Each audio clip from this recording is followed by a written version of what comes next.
Hello, my friend. It's Nola.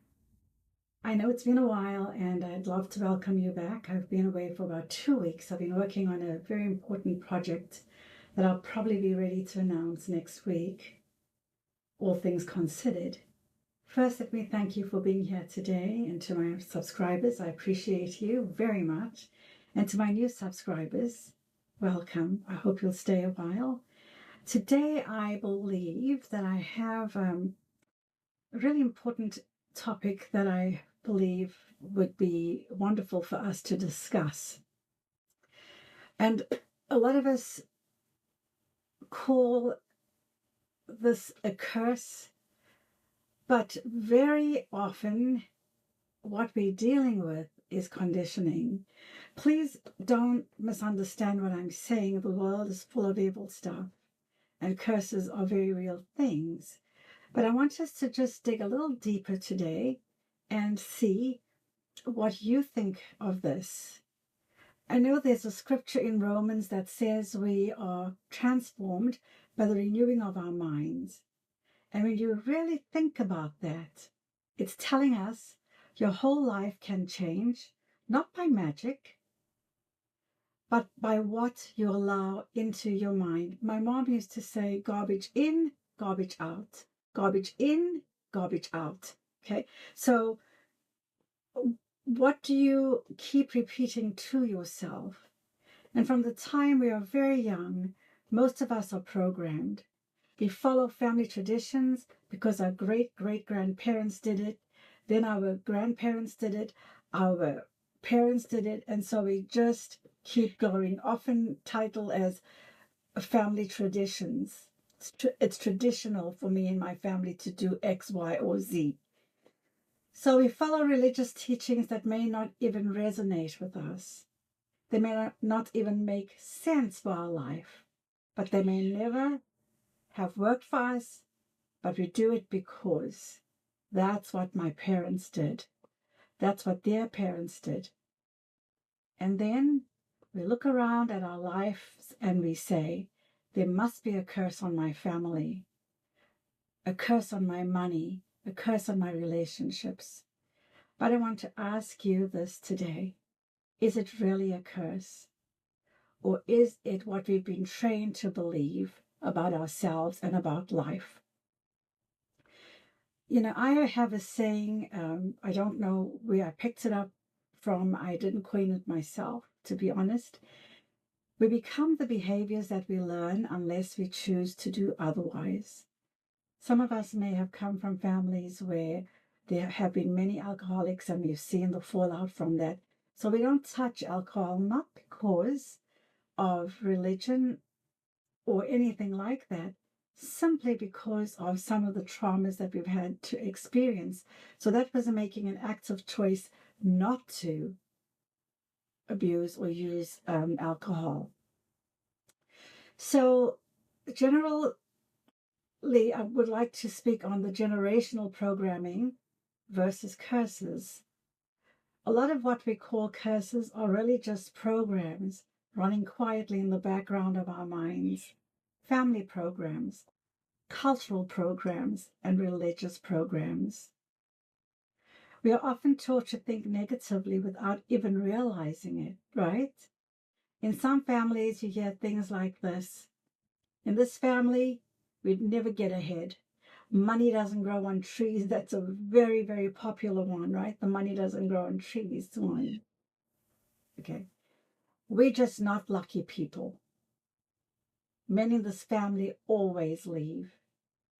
And this is how it's always been for us. Those phrases become like little spells we speak over ourselves and then our children. And after a while, we don't even question them. We just live them out. Wow. So before you decide I'm cursed, I want you to gently ask yourself, what did I grow up hearing? What did I grow up watching? And I'm not meaning TV. What you watched in your family, in your home with your parents and your siblings. What were you hearing and what were you watching? What did I grow up believing without ever checking if it was actually true? A lot of us just repeat things by rote. We never check to see if that's really and truly actually the truth. So I have a term that I call stinking thinking. And I did something once that really shocked me, and I've continued to do it over the last few years. I decided to watch my own mind for 24 hours to catch my thoughts, to see what it was that I was thinking about, not just myself. Okay, so I realized I was thinking some of the most vile, harsh things about myself, about my life, about my possibilities. Not out loud, just that quiet commentary that lives in our minds, in our subconscious minds. And if we're honest, many of us do this. We rehearse the worst outcomes. We assume people are against us. Often we assume people are against us. And believe me, most of them are not even thinking of us. We aren't even on their radar. They are so busy with their lives and dealing with their own stuff. And we expect something to go wrong. I used to have a friend that no matter when I called her, she'd answer the phone. What's wrong? What happened? I would say, why would you do that? Why are you calling bad things? So if you always nervously answer the phone, you are calling that negative stuff to you. I really do believe that. Then when life follows the negative pattern, we say, you see, I'm cursed. But it doesn't stop there. It's not only what we think about ourselves. Sometimes we're thinking terrible things about our children. Yes. Oh, he'll never amount to much. Look who he's hanging out with, or she is hanging out with. And we tell our kids, if you lay down with dogs, you'll get up with fleas. You know, or if your friends are going down the wrong path, that you're going to hell in a handbasket. Stuff like that. That has been said to us, perhaps, and we repeat those to our children. And we need to stop calling our children kids, because kids belong with goats. Goats have kids. We have children, beloved. And then we think these terrible things about our siblings, about our partners, you know, about other people. We judge them in our minds. Yeah, we do. We write them off. We speak word curses under our breaths. Oh, he's such an idiot. He'll never change. She's just like her father. They're all the same, right? Talk about families. Oh, they're all the same. They'll never amount to anything. And we don't realize that we are feeding the same negative program in our families and in our relationships. Sad, isn't it?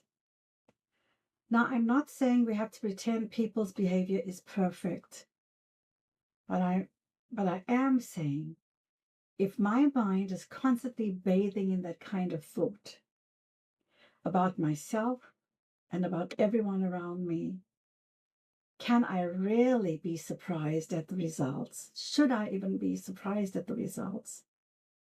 I'm not here as a goody two-shoes. I struggle with this just like anybody else. You know, I'm most vulnerable with you here. I'm still catching myself with stinking thinking. Oh, yes. But I have seen over time that how I think about myself and others either keeps me in bondage or begins to set me free. Whether you look at New Thought writers or teachers like James Allen or Dr. Joe Dispenza and Floral Scovel Shin, to mystics like Yogananda, old mystics or modern brain science, they all are saying one thing in a different language. Your mind can be renewed. What you keep thinking, feeling, and imagining isn't just happening inside. Over time, those inner patterns show up as the people we attract, the choices we make, the life we find ourselves living, or the lives we find ourselves living. Change the pattern, the picture of your life, has to change. I promise you from experience. So when we talk about a curse, very often what we're really describing is a pattern of conditioning that's been rehearsed for years, sometimes many generations. And the good news is patterns can be changed, patterns can be broken. When we speak about breaking curses, those are the patterns that we need to break by changing the way that we think, by questioning ourselves. Is that really working for me? Has it worked in my family? How is it working out for me? And if it's not, start digging a little deeper. And then I want to speak about race and language and feeling less than. Let me speak plainly for a moment, especially as a Black woman. Think about how often in our society negative things are described as black or dark. A dark side, a black mark, blacklisted, Black Monday. Those words are not neutral. Over time, that language sends a message.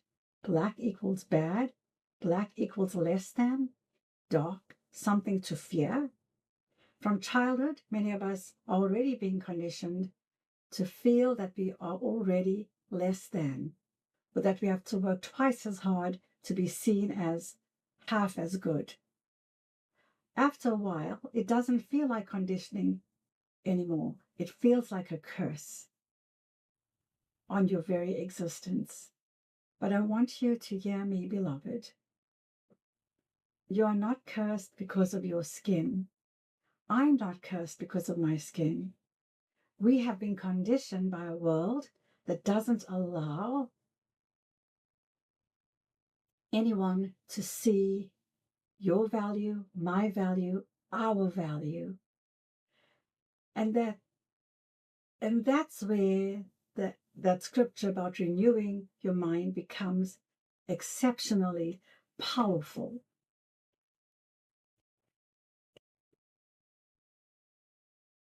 Sorry about that. I was having a little technical glitch there.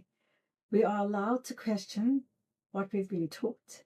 We are never allowed to speak a different word over ourselves. There's another saying that people love to use, and I've had it thrown around in my life also.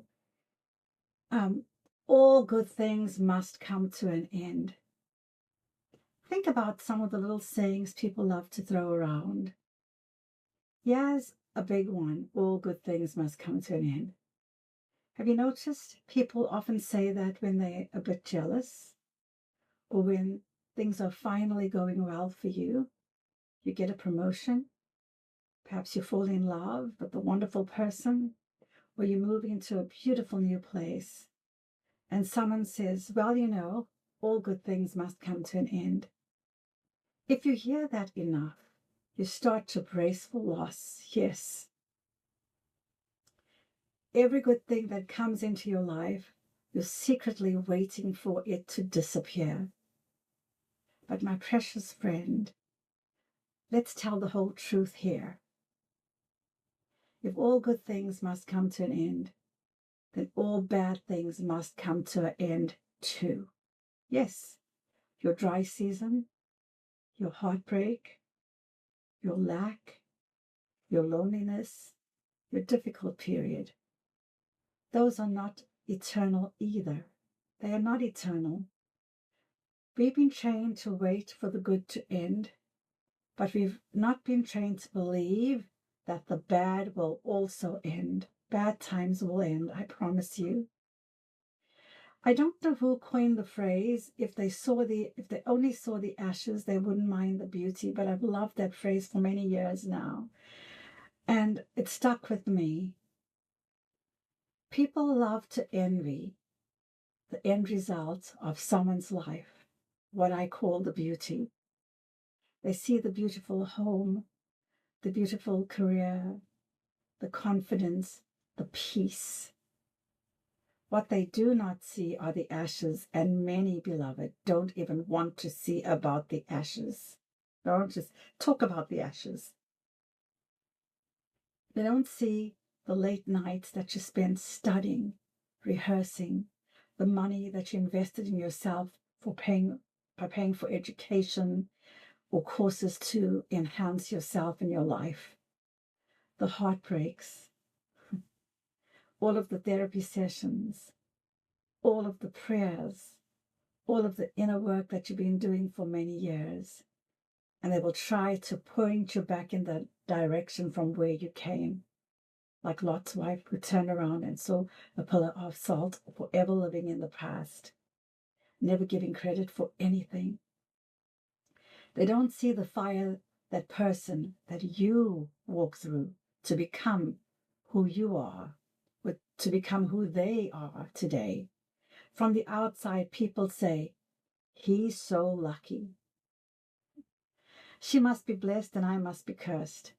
But very often, what you're really seeing is someone who has been renewing their mind, challenging their conditioning, and refusing to stay in the small box they were handed. They've changed their stinking thinking. They've changed their behaviors. They've changed the way that they look at things. And they've worked very hard on themselves. They've made major sacrifices. Perhaps if they are a famous sports figure, how many hours they've spent practicing, how many wonderful people, we see them as talented singers or musicians, but we don't see the hours and the years of the grind that they went through to be where they are. And they continue to do it. There's no letting down their guard. So it doesn't make you better or them better than anyone else. It just means that you were willing and they were willing to walk through the ashes to get to the beauty. I am not an expert, believe me. I'm just a woman who's doing the work. And I want to say this very clearly. I'm not coming to you as some guru or some expert. God knows I'm none of those things. I'm just a regular woman who has lived a lot of life. I've made mistakes, big and small and major. I've struggled with my own thinking. I've cried more tears than I can count. And I still believe with God's help, with Spirit, with the universe's help, we can turn this around. Sometimes we think only of the big names, only of the famous preachers or coaches or psychologists are allowed to speak about this. But I believe we need more ordinary voices such as yours and perhaps mine, talking honestly about how we've been programmed, what we've believed, and how we are slowly, painfully, and bravely learning to renew our minds. It takes hard work every single day. I'll kid you not. If you're watching this, you're not hearing from a perfect woman. You're hearing from someone who is in it with you. So I want to leave you with this today. Before you say, there's a curse on my life, I want you to gently ask, what was I taught to believe about myself? What was I taught about money, about love, about my body, about my skin, about what I deserve? What were you taught about that? Is it really a curse? Or is it a program I'm allowed to uninstall? And if it is a program, then with the universe's help, with Gaia's help, with God's help, whatever you call that being that has created each and every one of us, ask with intention and a little courage. You can begin to renew your mind, thought by thought, word by word, and day by day. And here's a tiny practice you can try for just 24 hours. Oh my gosh, you'll be so shocked. You'll be amazed. I was shocked, dismayed, disgusted with myself, upset, hurt that I could even think things like that about myself and other people. Have you ever looked over at people and they're quiet and you wonder what they are thinking? I've done that, but here is something I would like to suggest that you consider doing just for the next 24 hours. Watch your thoughts. Notice every bit of stinking thinking that comes up about yourself, about your siblings, about your children, about other people, people you may not even know very well. Don't beat yourself up. Just notice. And when you catch one of those negative, stinking thinking thoughts, gently replace it with the truer like, I am not cursed, I was conditioned, and I am being renewed one thought at a time. Because once your mind begins to change, your life has no choice but to follow. If this resonated with you, let me know in the comments, please. Share this with someone who's been saying, maybe I'm cursed. You are not cursed, my friend. You are loved. You are powerful. You are more powerful than you have even begun to scratch the surface of how powerful you are. And you are allowed to write a new story. Thank you for spending this time with me. I'm sending you so much love. And once again, let me remind you how important kindness is. Be kind to yourself and be kind to those that you meet, because everyone is dealing with something we know nothing about. Until the next time, do take care and bye for now.